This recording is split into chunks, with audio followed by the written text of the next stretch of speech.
Okay, David Stewart here. If you're watching this on YouTube, this isn't a guitar video, this is a gaming video. Um, this is World of Warcraft. I've been playing this for a long time. This is Warlords of Draenor. This is a game that I played back at launch of the game, or well, a little after launch. I think I started playing in 2005 because I wanted to wait till I finished my bachelor's degree before I started playing an MMO. Having played EverQuest, I knew how these things can go. And it is now 2015. Patch 6.2 has just came out. People are very excited about that. And I wanted to give some of my thoughts about Warlords of Draenor while they're on my mind. And I'm out here in Ashran doing some PvP while I talk about this. Depending on how you view PvP, this may not be PvP, but there we are. Right now, my current feeling towards Warlords of Draenor, having just re-upped for the patch after quitting because I got busy and also was bored of the game, is that I am very bored of the game. I re-upped. I started a new. I didn't start a new character, but I leveled up a rogue that I had and had a really good time doing it. I had a really good time leveling up my rogue and playing it. And then 48 hours after I hit 100, I had 670 item level gear, and now I'm bored of the game again. And I wanted to just sort of talk about why I think that is and how this game has gone downhill in the last, wow, 10 years, and everything that's gone bad with Warlords of Draenor, as well as things that have gone well. So the first thing I'll talk about is the things that are good about Warlords of Draenor. The main thing that's really good about Warlords of Draenor is the raid content is still very good when you are doing it. If you're doing normal, heroic, or mythic raids, that raid content is still good. It's still fun. It's still hard, for the most part. And I'll talk more about that. So, that's a good part. The raid content's good. Another good part, graphics look great. I mean, the game is really beautiful now. They definitely upped the graphical quality of the game, and I think that that's great because the graphics were definitely starting to show their age. And the third sort of, quote, good thing I'll talk about, they was really negated by a lot of the bad things. And the third good thing is they didn't have flying mounts. And I'll elaborate on that. Flying mounts were, having played since release, one of the things that we were really excited to hear about when Burning Crusade was going to come out. Flying mounts sounded awesome. We're going to get to fly over the world and not just fly from flight point to flight point on a predetermined path, but we're going to actually be able to fly over the world. How awesome will that be? Well, it came, and we got our flying mounts, and it turned out that those flying mounts really changed the overall feel of the game in ways people hadn't really considered ahead of time, including me. I hadn't really considered the changes it would have ahead of time.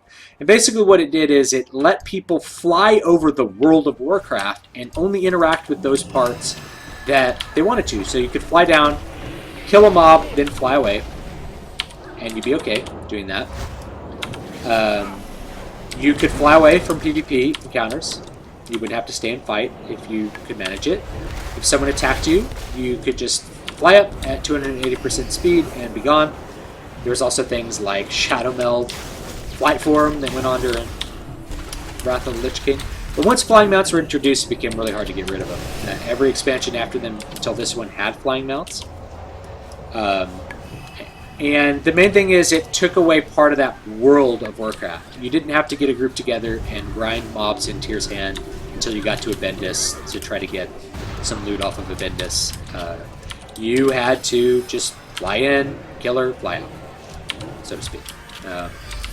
And that trend continued through the next couple of expansions. So I was really excited when Warlords of Draenor was going to come out. I was really excited to see that they were getting rid of flying mounts, which I thought had a negative impact on the overall game design. Since then, they've gone back on that and they said, no, now we're going to have flying mounts, which was disappointing, but I knew it was going to happen because the community is now really used to flying mounts. You can't just take away something they're used to. And this will get more into the other stuff I'm going to talk about. The other thing was the lack of flying mounts ended up being totally irrelevant. as I found out, because they introduced this other thing, garrisons. Garrisons were something that everyone was really excited about. Everyone was so excited about garrisons. They're like, I'm going to get to run my own base. It's going to be awesome. I'm going to get these followers to go do cool things for me. What the garrison ended up being was like a Facebook minigame inside of World of Warcraft. And it ended up really isolating you from the rest of the server and the rest of what was going on, in ways that people, again, didn't really foresee when they were first thinking about the fun parts of that design change. So your garrison has a mine in it. You don't have to go into the world to do anything. You can just go to your mine and mine your minerals and make your engineering items or your blacksmithing items. You can mine your herbs to make your flasks. You don't have to leave your garrison ever. In fact, your little followers at your mission table will actually go farm gold for you. I have a ridiculous amount of gold in this game, and I haven't farmed at all in this expansion. All I've done is have my little guys go out on missions.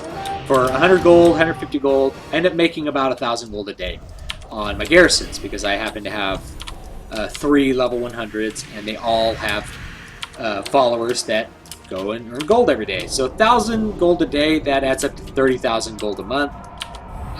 Man, that's a lot of gold.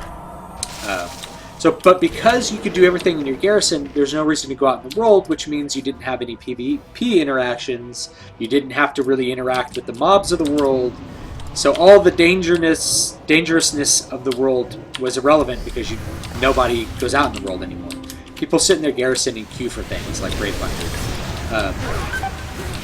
So that adds into what I call the antisocial nature of this PvP, or this MMO right now. WoW I consider pretty antisocial, because, yeah, you're in your garrison. You don't even have to go to the capital city to do anything. You never get to see other people. But since the end of Wrath of the Lich King, they've had auto-queuing dungeons, which just put you in a dungeon group and go. And then now they have Raid Finder. They've had Raid Finder since, I want to say, the end of Cataclysm. That lets people just get auto-queued into a group that they now make the raid really easy. You just kind of face roll through it and you get to see the content. Woo!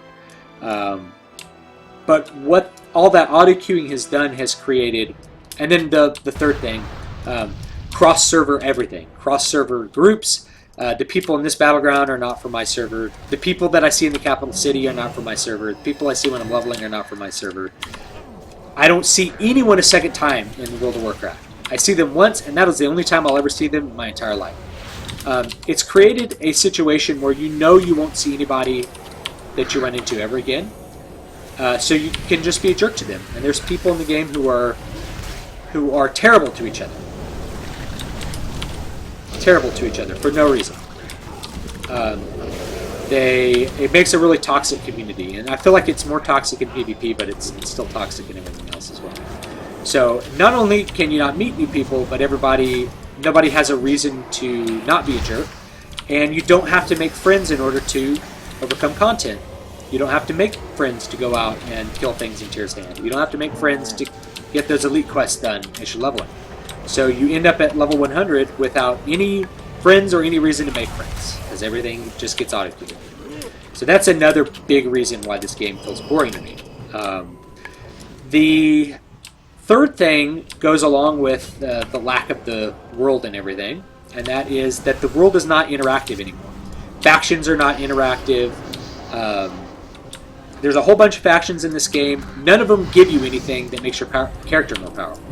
And people are really motivated in an MMO by making your character more powerful. If you say, well, we want people to interact with factions because they want to, it's like, that's not a good reason, right? People do content because they want to see the end boss and they want to be able to beat it, not just to get better items, but better items are a big part of it, because you need those better items to do the next dungeon, the next raid. You need those better items to go kill people on the battleground. So there's a huge motivation issue with doing anything in the world. No reason to go out in the world and do anything. The factions don't mean anything. They give you mounts for ridiculous amounts of gold that no one cares about because everybody's already got 100 mounts. It's just some terrible design decisions for making the world an interactive, fun place to be, or a dangerous place to be. completely removed the social element from the game, which is not fun. Other little ones are kind of trade-offs that I don't think are necessarily bad. They did, besides gutting professions, they did make it so there's a lot more RNG on items. Sometimes they automatically become Warforged, and lucky you, and other times they don't. That has a big impact on PvP because you have to do things like Ashran to get the Warforged gear, which is a super low chance, which means you can't do the competitive PvP that you want to do in order to max your gear. You have to do other things you don't want to do, which is just a very strange design philosophy in general. I'm dead. So yeah, those are the big ones.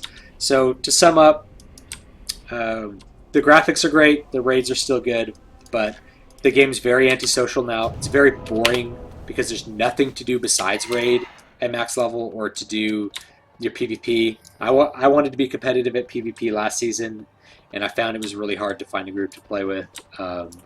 Nobody invests in any relationships. It's very antisocial. Doesn't mean that the game is bad, that the game is totally bad. It just means that a lot of the design decisions have gone away from making the game a lot of fun. So, yeah, I guess that's about it. The game feels really boring. There's just not much to do at level 100 besides raids. And the raids you can see through Raid Finder, so there's never this motivation to work really hard to get to the last boss, to see him and to finally beat him. There's no thrill of getting to see Cthulhu and get your butt kicked by him, or getting to see Algalon that you worked really hard to get to. All of the thrill, all of the feeling of the game has been lost and been replaced by things that are supposed to make the game more fun or accessible, but in reality eliminate motivation to do the game at all. So, anyway, that's all I have to say about that. Thanks for watching if you're watching this on YouTube, and I really appreciate it. Let me know what you think about it, and maybe I'll do another take of the video from here. Otherwise, I might call it a night. But thanks so much.